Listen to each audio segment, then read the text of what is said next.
capability of these students and then engage them as interns or give them full-time employment.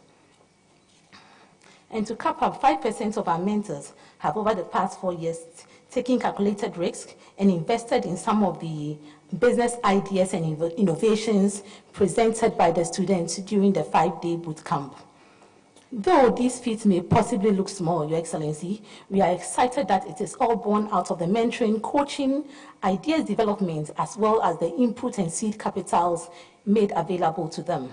In total, ACSTAD has produced over 12,000 participants within the past 4 years.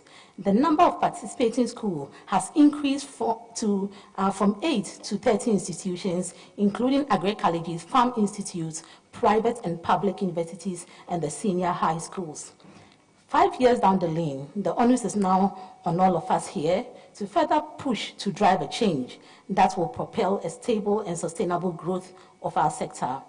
The next step for us is the burning passion to establish a practical, digitalized academy for training Ghana's sustainable and technologically inclined agribusinesses.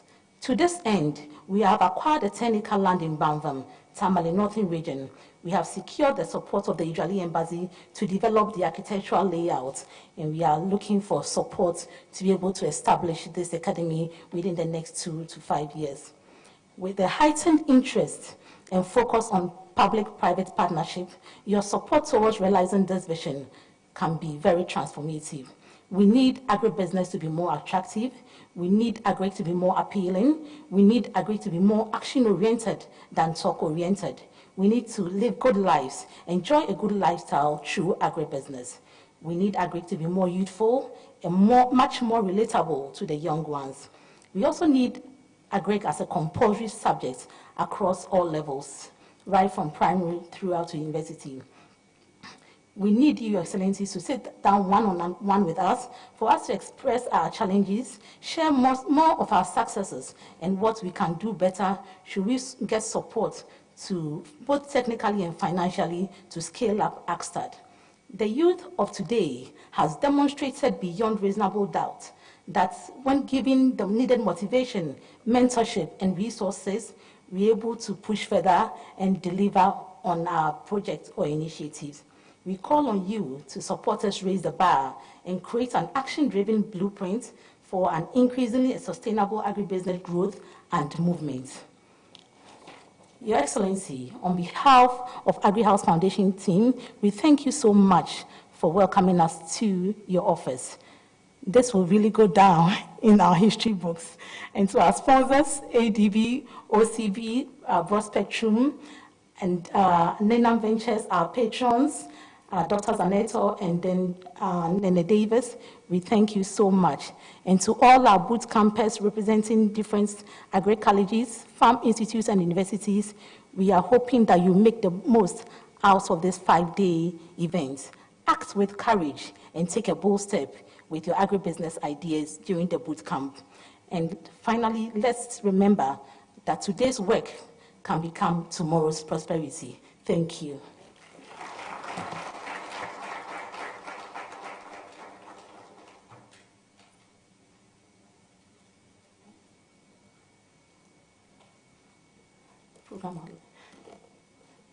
Your Excellency, I hereby invite our patron, Dr. Zaneto Hajiman-Rawlings, to speak.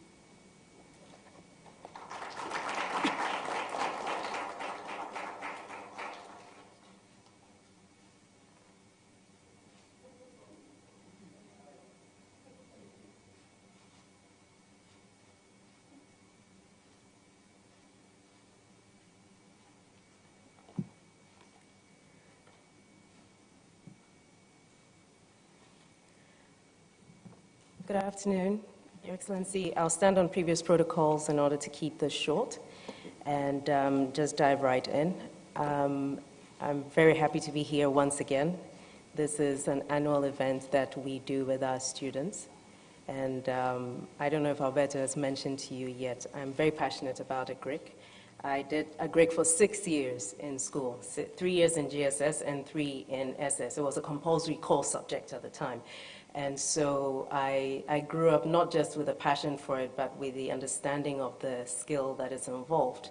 And as we speak, we have launched a roadshow with regards to involving the youth, women, and persons with disability in mushroom, rabbit, and as well as snail farming. And it's something that we're doing across the country. It's meant to harness the energy of young people and the expertise into a collaboration and network of young people, of people who are passionate about agric and understand that it's not the picture that we see all the time of somebody in torn clothes and a cutlass. We're trying to change the face of successful agricultural businesses, and this is how it begins. And every year we have students who come in, and every year at the end of it we have some people investing. So this is your opportunity. I'm going to deviate slightly from what I was meant to speak about, because if we're talking about doing something together, about that enabling environment, then it starts with you as an individual, about developing your strengths, understanding where your weaknesses are, knowing how to find the right people around you who can support you, because no one is able to do everything on their own. So my advice to you is, don't be afraid to have people around you who know more than you do. Actually, you're better off when you have people who have a lot more expertise around you. But also, never stop learning. Until you die, you can keep learning new things. And even if you think your interest is in agric, you should learn about finance so that you're better at bookkeeping. So even if you have somebody who's an accountant and hired to look after your business, you understand what's going on with your business. Understand how to build a team. Alberto, you give me an idea when I'm close to the time, please. Understand how to build a team around you so that you have the members of your team complementing one another. There's some people in the team who are very good at starting a project, but they can't finish. That's fine, but make sure you have someone who's a finisher on your team as well, so that when they have the passion to start what they start, you have someone who's able to keep it going. You have someone who's good at keeping time and keeping you on track. You know, there's certain meetings that you have, and you have some people who are very good at bringing you back as you start getting passionate and drifting away, and they pull you back and they say, can we get back to subject? You need different types of people. So if you find that you are a bit of an introvert, surround yourself with people who are on the other side as well, extrovert, who are more outgoing, because there are certain aspects of networking where you need people who are people persons in order to build that network. But these are skills that you can also acquire, and that is the beauty of this particular program, is to empower you with those things, those skills that you can actually build upon to make you better at what you do. I have a few slides here which I'm going to leave with Alberto so that as we meet in smaller groups, you can actually look at the different things that drive you, what your value systems are, what your strengths and your weaknesses are. Because as you apply these to yourself and you're able to recognize these things in other people, it makes you a better leader, a better team player, and a better business manager. Because each of you potentially can set up your own business. But bear in mind, if you find that you don't want to have your own business and you want to work with or for someone, that's fine as well, because you might be that addition to that other person's team. But here's the thing, let's learn to support one another. That is the key. And remember, in agric, if you look at what happens within, whether it's the animal husbandry or whether it's cropping or whatever it is, you realize that there's a certain synergy that happens. Anyone who understands agric appreciates the fact that there is a synergy that happens for things to work properly. And as you move towards working towards having your own businesses, remember the synergy is important. If you understand the dynamics of what it takes to make your group work, you can minimize the conflicts and allow the progress on your team. So I think I'll keep it short here. Remember that if you can build your network, you're stronger for it. Trying to venture out on your own in agric in Ghana is very difficult. But if you can work together, network, and understand that you can help each other to be better, that will help you to succeed. And that's how we can grow the agribusiness in Ghana. So all the best, and I look forward to seeing you again before this program is over. Thank you, Honorable. So her word to us is we should work together. We'll be all together for 5 days, and we are hoping that we will work in the teams that we've been put into and give out our best during the next 5 days. I would humbly call on the Managing Director of ADB to also share a word of advice to our boot campus, and then we move on to the next speaker.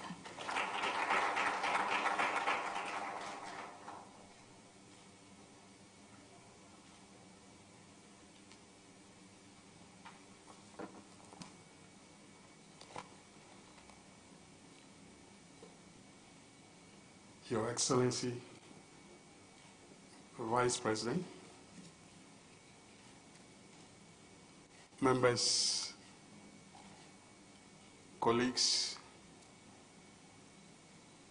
assembled here, I'm very happy to see our youth moving into agri-business. Years back, we talked about farming. Then after some time, we talk about agriculture. Now we are talking about agribusiness. And I'm very happy that as a nation, our youth are moving into it. Those days, it's our elderly who were seen to be moving in this segment. And more especially the fact that our government, the president and the vice, are now very much interested in pushing the youth into agribusiness. No country can develop as at this time without giving the needed support for this sector.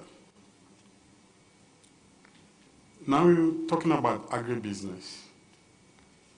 It's a whole chain, a value chain that we now interested in. I'm speaking from my position as from the financial sector.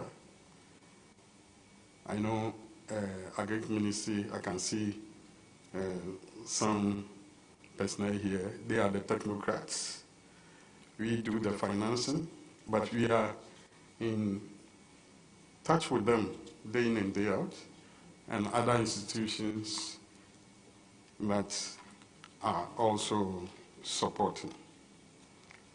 But I must say, I'm very happy that the Vice President is talking about technology, or is pushing technology in agribusiness.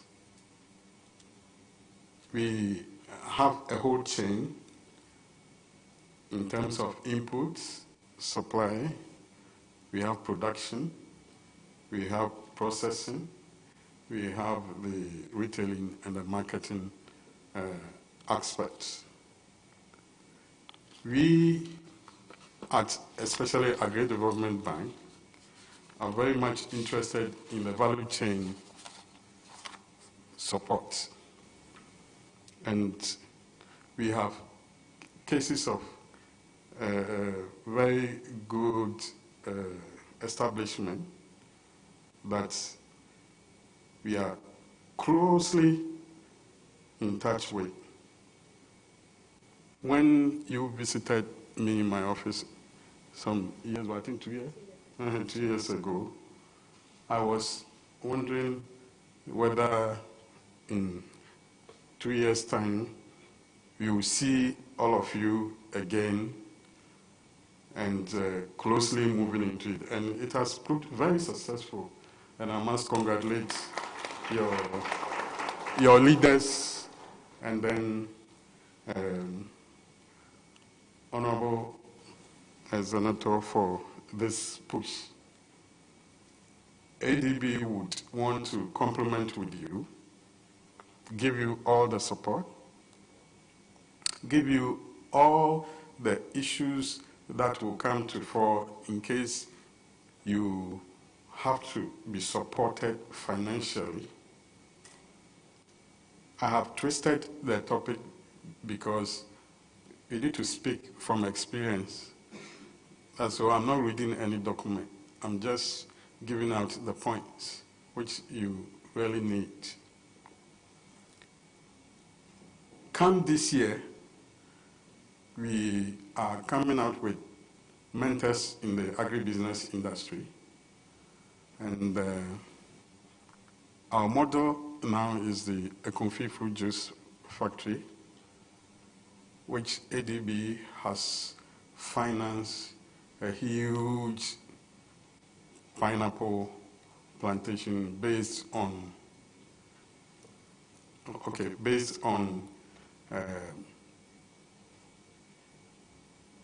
a scheme which will provide you with land, it will provide you with accommodation, and then we would also try and use our corporate social responsibility to give you some stipend that you will learn all the facets of agribusiness. And then after you think you are strong enough to stand on your feet, we can also support you to set up something for the future. This we are going to let it cover all of you, plus school leavers, anybody who also. And I am very sure and certain from the discussions we've had with Vice President that he is going to support us, push this agenda very hard. I would want to make it snappy by saying that economic development of a country now depends on agribusiness. I have a model farm, and my intention is that after I've gone into out of not formal job, I'm going to stay in there, and I hope to meet some of you, and we will move this country forward. And you don't need huge money to be an entrepreneur in agribusiness. It's just the will and then the support and mentors, attaching yourself to mentors. So you do that for you, and in due course, you will see the benefit of it. Thank you very much. Thank you. Thank you, Dr. Mensah. A round of applause for him again. We thank you so much, Dr. Mensah, for touching on all our challenges. And from here, we'll come back to you, and then we know how to move it forward. We now call on OCP Africa's Mr. Samuel Ojo to also give a 5-minute remarks.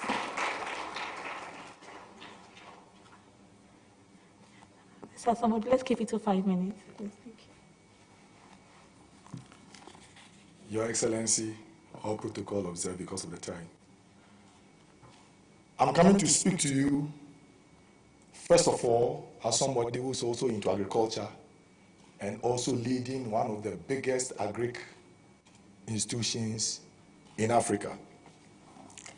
The name of my company is OCP. OCP is one of the largest fertilizer manufacturing companies in the world, and we entered into Ghana in 2016. There is this that I want you to know. OCP has been around for the past 100 years, and it is still relevant today. And as I speak to you, there are a lot of overtures in this country to partner with government to establish a fertilizer manufacturing plant.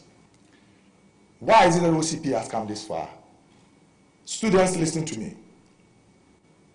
There's one thing I want you to know. For you to be successful as agribusiness person, start small, start raw, start rudimentary. Don't be sophisticated. Start small. OCP started with rudimentary equipment. You know, Morocco has the largest deposit of phosphate. So they just started with mining. They were using pickaxe and axes and cutlasses and stuff. But today, if you go to Morocco, you will see one of the most advanced technology in fertilizer manufacturing in Africa. But they started raw. They started small, and they started using rudimentary equipment. Don't be afraid to start small and to be raw. That is where the success is. The second thing I want you to understand is that you need to stay relevant. You need to stay relevant. And for you to be able to stay relevant, as you go along, refine yourself and refine your structures. And there is the need for you also to adapt. Adaptation is very important. So train yourself and retrain. And His Excellency will be talking about digitalization. You need also to adapt technologically. The next thing I also want to tell you is that look beyond yourself. In Ghana, we have the tendency of doing everything by ourselves. And so we think that we are the ones with the brains and we are the ones with money, and so we do not need anybody to help. That's a lie. That is an untruth. You need somebody. So OCP, for example, started small, but today it has entered into major JVs, major partnerships with strategic partners across the globe. You know, Jacobs is one of the biggest engineering companies in the world. OCP has a JV with them. There's a company in Spain called Fertinegro. It's one of the biggest fertilizer manufacturing companies in the world. OCP has a JV with them. And OCP is drawing a lot of JVs. Why? Because they think that they cannot do it all alone. The next thing I also want to tell you is that if you want to be successful, if you want to be sustainable in terms of whatever you are going to start, please be compliant. Be compliant.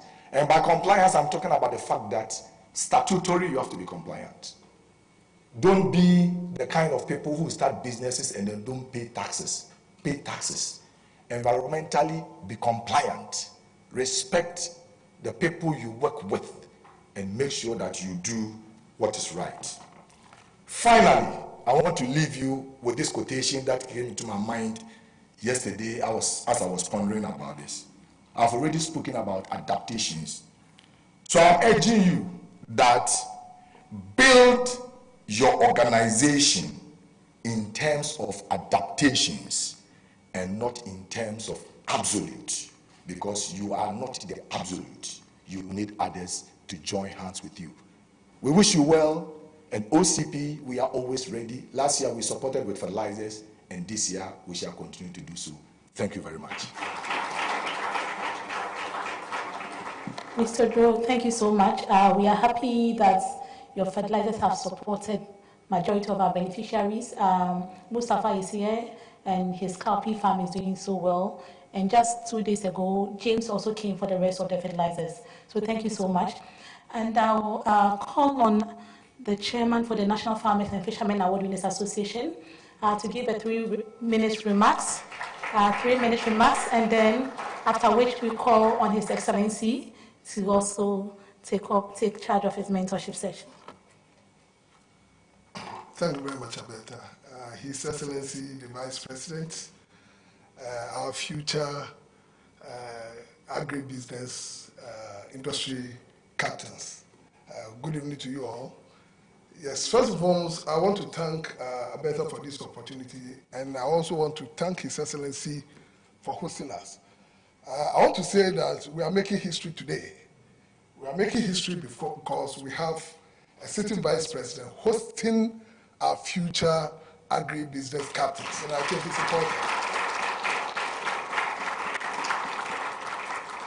It's important because if you look at our aged youth bracket in agriculture, if nothing is done about it in the next 3 years, we won't find anybody in the sector, and that's the more reason why From the award winners' perception, we think that it is important for us to support what Abeta is doing. Let me also congratulate all of you for even rolling on to the program, because there's one thing of advertising the program and the other of people been rolling on. And let me also remind you, I'm one of the few people who are against people asking everybody to go into agriculture. And the reason is straightforward. Because you need to have the passion, you need to be very disciplined before you can be a successful agribusiness entrepreneur. Somebody like me, I'm an engineer by profession. I went to the States, I came back, I decided to embark on agriculture. I've been successful in it because of the passion and also the dedication. 2007, I became the district best farmer. 2008, I became national best mango farmer. That's where the competition is. And 2009, I became overall national best farmer. 2010, I became the national agriculture entrepreneur. And I think that it is all out of politics or something. I tell people that we've been looking for captains of champions of champions. So I'm waiting for anybody to come and try, and we'll see. Currently, we are in all over the country. When you go to the south, we are known as Scotty Weblink. You go to the north, we are known as Mango City. Mango City because the north is where the land is. So we are building the whole city there. And I think that that is what you need. One other thing I want to share with you is start seeing competition as a threat, external competition as a threat. And in that vein, it's important for you to recognize what you can do within the agri-business value chain and team up, form companies and to move on. Because if you want to go alone, it's become difficult for you to succeed. And I'm happy ADB is here to support us. I've known the boss for some years now and he's doing extremely well. So I know that having given us his word, something can be done. In the presence of the vice president, that means that he's going to go by it. I also want to appeal to the vice president to support Agribusiness Foundation because they are doing a lot. Let's find means to help them. I think when we move to the sections, you will get to tell you more. Thank you very much for this opportunity. Thank you, Chairman Kobo. Your Excellency, we have reps from the University of Ghana, University of Cape Coast, Adudome Farm Institute, All Nations University, Catholic University, Christian College University, Methodist University, Damango, Ejura, Kwadaso, Accra High, Ohio Agri College, Wenchi Agri College, Fair River Farm Institute, English Yamafro, O'Reilly, Accra Academy, University of Energy and Natural Resources, Animal Health and Production College, University for Development Studies, and KNUST, who just arrived, and some are on their way. So for now, all these reps from all these schools are represented here, and we are happy to have you now to share a word with us. Thank you.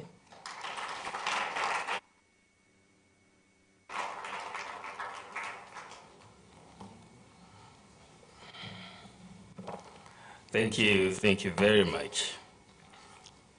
Senior officials at the presidency, the MP for Kole Klote, Dr. Zenato Ejiman Rawlins, the Managing Director for Agri Development Bank, Dr. Kofi Mensah, the Mr. Samuel Odro for OCP Africa, Davis Cabo, Chairman, National Farmers and Fishermen Award Winners Association, the founder of Agri-House Foundation, Ms. Alberta Nana Sapong, agricultural students, the media, distinguished ladies and gentlemen, good afternoon to you. I'm very pleased to welcome all of you to the 5th Agricultural Students Career Guidance and Mentorship Dialogue Bootcamp. Here, I'm happy to receive you at the Jubilee House, the seat of government. And your presence here, I must say, gives me great hope for Ghana's future. First and foremost, I would like to thank the organizers of this event for inviting me to speak to the youth, the leaders, and the load bearers of the future of our nation, Ghana. I was excited to learn the theme for this event is digitalization, the enabler, game changer, and future for the agri-youth. This theme resonates with me for two major reasons. First and foremost, because of the ongoing drive of the government towards digitalization and building a sustainable entrepreneurial nation. And second, I relish every opportunity to engage with the youth. As the popular saying goes, the youth is the hope of our future. To this end, to all who have contributed diligently in diverse ways to make this event a reality, I hope you take great pride in the work you have done so far. Our collective efforts, without a doubt, would enable Ghana's transition from its current dependency mentality to a can-do attitude. Distinguished ladies and gentlemen, the agricultural sector plays a critical role in the socio-economic development of our country. It is the backbone of our economy, a prominent sector that employs almost 60% of our population, bridging the wealth and income gaps in our society. A 2018 report by the Food and Agricultural Organization of the United Nations states that approximately 54% of Africa's working population relies on the agricultural sector for their livelihoods, income, and employment, especially in family farming. However, the evidence available shows that most of our youth do not consider agriculture as a lifelong career. Some people see agriculture as a risky occupation. It is said that it is unprofitable, labor and capital intensive. This has led to a sharp decline in the rate of employment in the sector. The World Bank data confirms that employment in agri as a percentage of total employment has declined.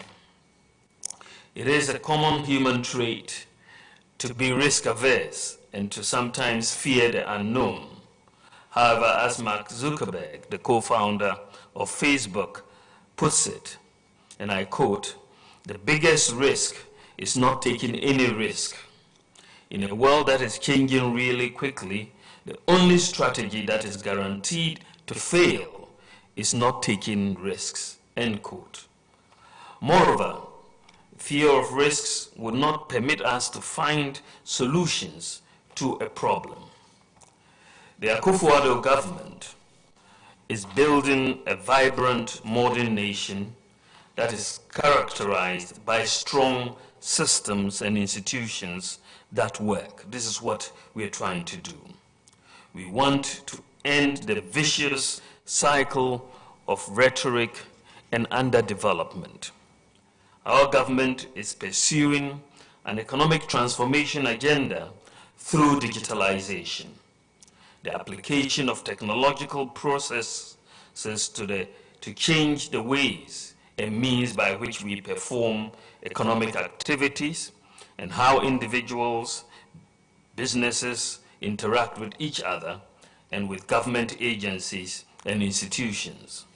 From the farm to the factory floor to the office, we are digitizing how we collect data, how we store data, and use data to improve economic activities.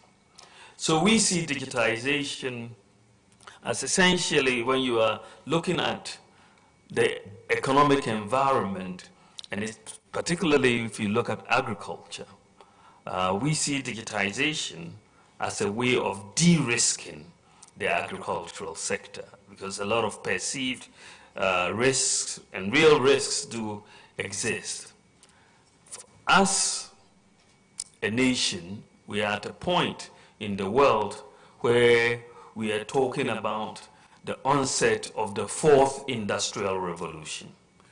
Africa, by and large, missed the agricultural revolution, missed the industrial revolution, was left behind in the ICT revolution, and now we have the fourth industrial revolution, which is focusing on robotics and artificial intelligence and so on. And we do not want to miss this. And so, as a government, we have essentially focused on trying to build the enablers to allow Ghana to be competitive in the fourth industrial revolution, which is a revolution that is going to be based on data. Because if you don't have data, you cannot analyze and you cannot, take effective decisions, whether it's on your farm or in the office. You need data to decide when is the best time to plant, when is the best time to harvest, when is the best time to put in fertilizer, how much water should be needed, what is the nature of the soil that I should plant in. All of this requires data. Countries that invest in the production of that data will be the most competitive countries in the fourth industrial revolution. If you don't understand that, then your economy will lag behind. I'm an economist by training. Undergrad, master's, PhD, all in economics. Worked at the Bank of Ghana, found myself, of course, I became, I taught at the university and then came to the Bank of Ghana and then found myself in politics. Politics wasn't really my initial calling, I thought. But the call came and I agreed to come into politics. But with a very clear focus that I wanted to use the opportunity to transform the country, to bring change, to change the way things have been done, because we've been doing things for so many years after independence, and that transformation wasn't coming. And so, coming into government and heading the economic management team, the president gave me that mandate and gave me that opportunity to focus on how best we can transform and modernize Ghana to make sure that some of the challenges, some of the risks that, people who just want to operate in our economy are facing. So how we mitigate those risks, how we make this economy an efficient economy. And this is why I have focused on digitalization. Sometimes people say, well, we thought you were an economist, but you are doing so much in IT space. Have you left economics behind? No, not at all. In fact, it's because of the economy that I'm focusing on the digitization. Because without building those pillars, our economy will just not be able to stand on its own feet. We need to build those pillars to allow all our sectors in the economy to be able to compete. And so we decided to address some of the major bottlenecks that businesses face, you in the agri sector face, through digitalization. First of all, whatever problems that exist and make this economy inefficient affects everybody. Whether you are in agri or industry or services, you will face those problems.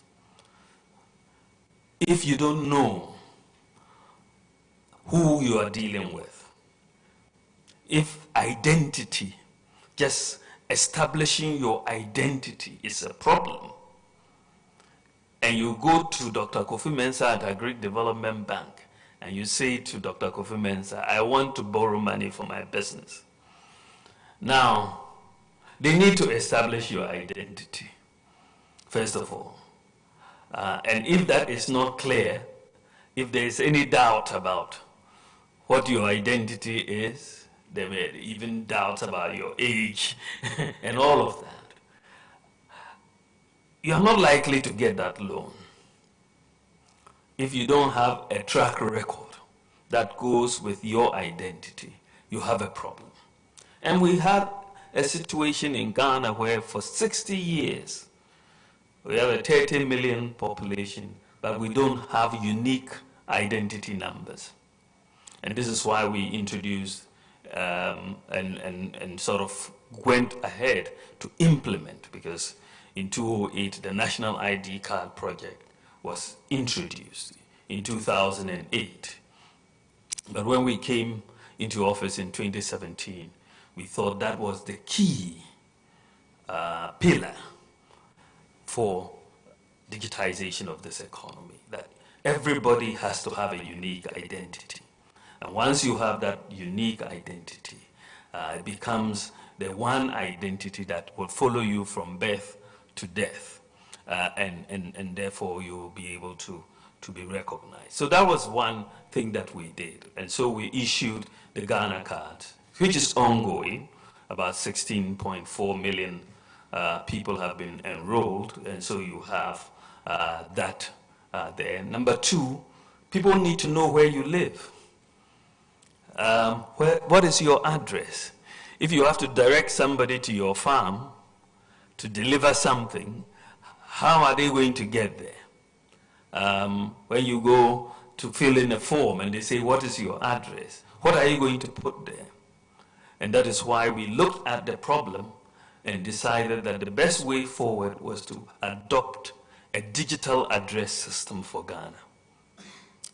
And so we adopted a digital address system, which is the Ghana Post GPS, which means that every 5 by 5 square meter of land in Ghana, every 5 by 5 has an address. And means that we can provide addresses through the Land Use and Spatial Planning Authority to all properties in Ghana.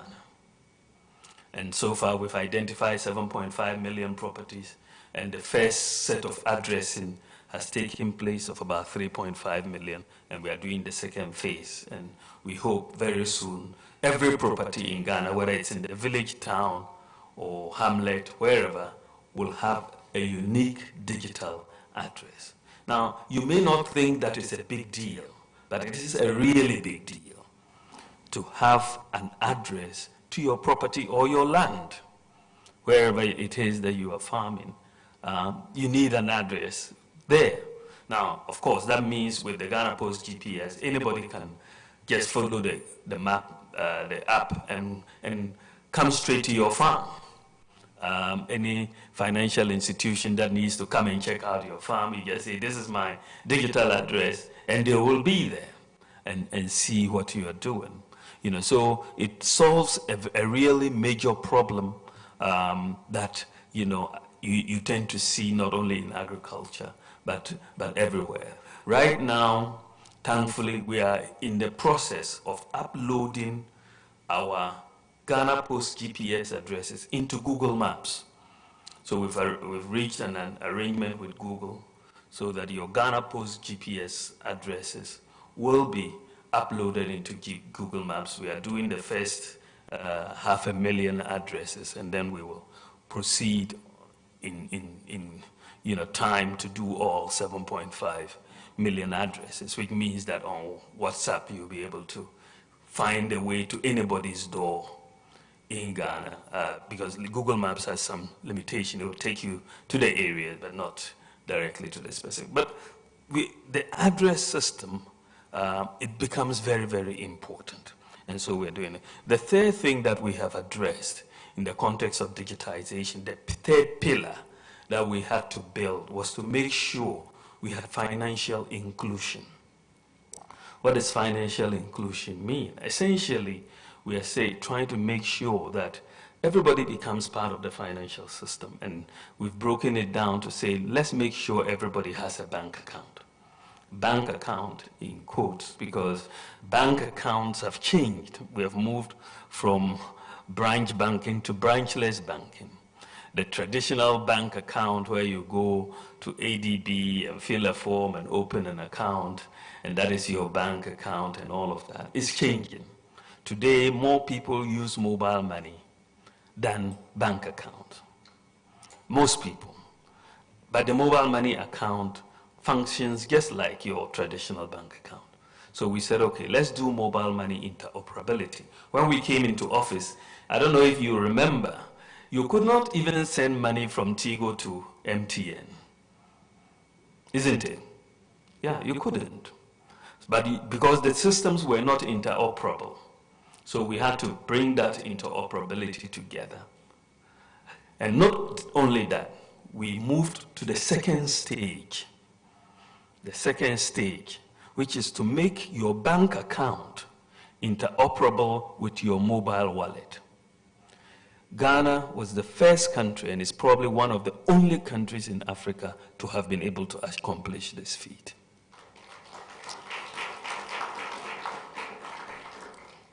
On March 15th, Rwanda went to the first stage where you can transfer between mobile companies. This is just March 15th. But Ghana is way, way ahead on this score. Now, what has that happened? Why is that so important? The type of mobile money interoperability that we've implemented in Ghana has essentially practically made the mobile money account a bank account, because you can move money between the bank account and the mobile money account.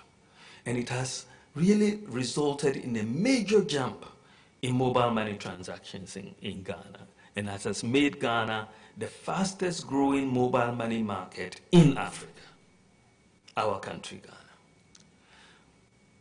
Ghana. When you look at the transactions, it's mind-boggling. And all of this supports e-commerce. Because when you farm and produce your products, you can put them up on the internet, and somebody will buy, someone has to pay, and you have to know where they are to deliver. They'll give you their digital address and so on. But when we came into office, mobile money transactions were 78 billion Ghana cedis.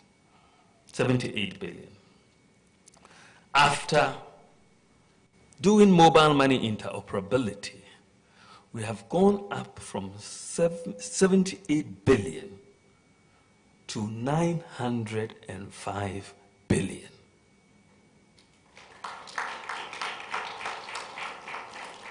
This is what we are talking about, a new economy. You are recording transactions which are over tenfold, 78 to 905. And this is why Ghana is the leading the fastest growing mobile money market in Africa. But if you are to be successful in business, in agribusiness, the payment system has to be available for you to receive payments and to make payments from wherever you are. And the mobile money interoperability is very facilitative of making payments and receiving payments, which is very critical for successful business. Now, quite frankly, when we wanted to do the mobile money interoperability, many people thought we couldn't do it. It had not been done. But we set the task, and we thought it was possible, and we made it possible. And so you should always have that mindset of making sure that nobody discourages you in trying to do something which is new, something which nobody has done before, and not be afraid to fail. I mean, you are not always going to be successful at the things you try at first, but even in failure, you will learn something. You will learn something. And so we pushed and we got it done. And today, I can say with what we have done, the adult population, the eligible public, about 95% of the adult population either has a mobile money account or a traditional bank account. So the problem that existed since independence of financial inclusion in Ghana has been solved. we have solved that problem. You know, we've solved the identity problem. We've solved the address problem. We've solved the financial inclusion problem. And these are the elements that we are de-risking and trying to build this new economy that we are doing. We've digitized operations at the ports, so your process of clearing goods at the ports is more efficient. The corruption elements are eliminated because you are dealing with computers who cannot demand bribes from you, right? Or mobile phones and that sort of thing. So we have really implemented a paperless port. The Ghana.gov is another major innovation where all government enterprises are being put, institutions are being put at one portal, so that wherever you want a service from government, Registrar General's Department, Lands Department, wherever, you can go to that one portal. You don't need to travel to Accra. Just get onto Ghana.gov. There you can get GRA. If you need to pay your tax, you pay your tax. If you need to register a business, you register your business. And today, registering a business, because of the digitization at Registrar General's Department, when you come out and you want to register your business, it's very, very quick. The biggest item you need is your Ghana card ID, and you will get that business registered very quickly. We are also digitizing the process of provision of fertilizer, which they're working on it. I'm hoping that by April or latest June it will be complete. They're working very hard, but we want transparency in fertilizer distribution in the country. And this digitization process will help us and will help all farmers as well, you know, so that you can ensure distribution is equitably done without any corruption in the process. We are going to digitize, and we've begun the process. The work is starting. The premix, the fishermen here will be happy to hear that we're going to digitize the provision of premix so that you cut out the middle person, so that the fishermen can directly get access to those inputs. We're doing the digitization of the land commission, because that issue is the most important for all you farmers and people in agribusiness. Land is so important. And so the process of acquisition and transfer of land is so critical for the success of all businesses, for the mortgage market and everything. And so we're embarking on a process of digitizing the whole process. So far, land searches have been digitized. You can search the ownership of land very, very quickly at the Land Commission because we've digitized that process. We've also, in terms of health, as many of you may have heard, I mean, you know, sometimes you can be somewhere on a farm in the middle of nowhere and you have a major emergency and you need medical supplies. How do you get it? We've introduced drones to make sure we can access remote areas for delivery of medicines, for delivery of blood, and so on. So far, we have established 6 drone centers in Ghana. When we tried to do it, there was a whole lot of people didn't understand, but it's helping the poor, it's helping the deprived, it's helping the excluded, and it is saving lives every day. Because if you have a snake bite somewhere and you need anti-snake serum and you don't have anywhere close by to get it, a call can bring a drone delivery of that serum and you can be treated and your life can be saved. And so, you know, in terms of medical care, it has been very, very important for us to introduce the drone services to be able to access. We just have 2 more centers that we are going to do in Kintampo and Funsi in the Upper West region. And once we do those, the whole of Ghana will be covered. And it is a very, very important thing to note that currently, as we speak, Ghana is the leader in the world on drone medical delivery technology. Ghana is #1 as far as we are the largest medical drone delivery country in the world. And, you know, some of our best people are now being recruited to go to other countries to help set up similar services. So we are very, very excited about the digitization process, because all of this will help you basically improve your agriculture, your businesses, wherever you are, in addition to all the other things Ghana, the government is doing, planting for food and jobs, and one district, one factory, and the Youth Start program that is about to take off to promote skills and entrepreneurship amongst the youth, and provide training and funding and enterprise promotion. That is really very, very important, which is around the corner. So you keep your eye out for the Youth Start program that helps you with startup capital to implement a lot of your business ideas that you are going to come up in. So I would like to conclude by again telling you how happy I am to see all of you here. I believe that the future of Ghana is bright because of you. I want to encourage you to reach for the stars. You can do anything you really set your mind to. You can do anything you really set your mind to. And we are going to support you, and I can assure you, you will be okay. Thank you very much. Thank you for your attention. God bless you.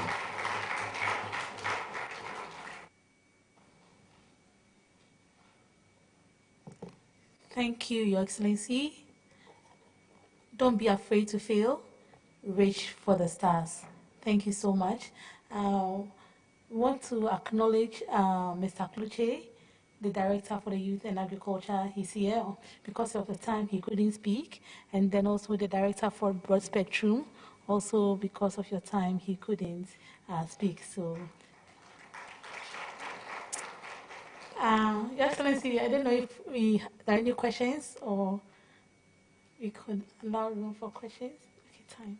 Okay, thank you so much. So maybe, once again, on behalf of the team at AgriHouse Foundation, Your Excellency, we thank you so much.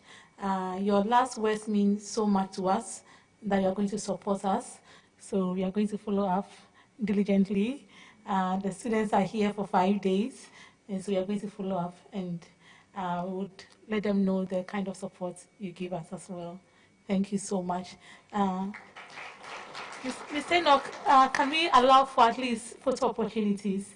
Thank you so much. So maybe we'll call on the students first, or we call on our dignitaries and our speakers maybe first, because they are here, and then we could take.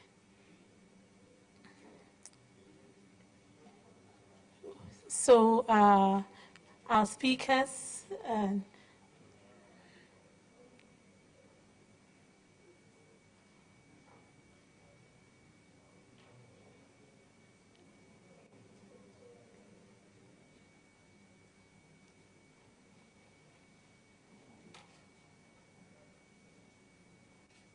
GIPC is here.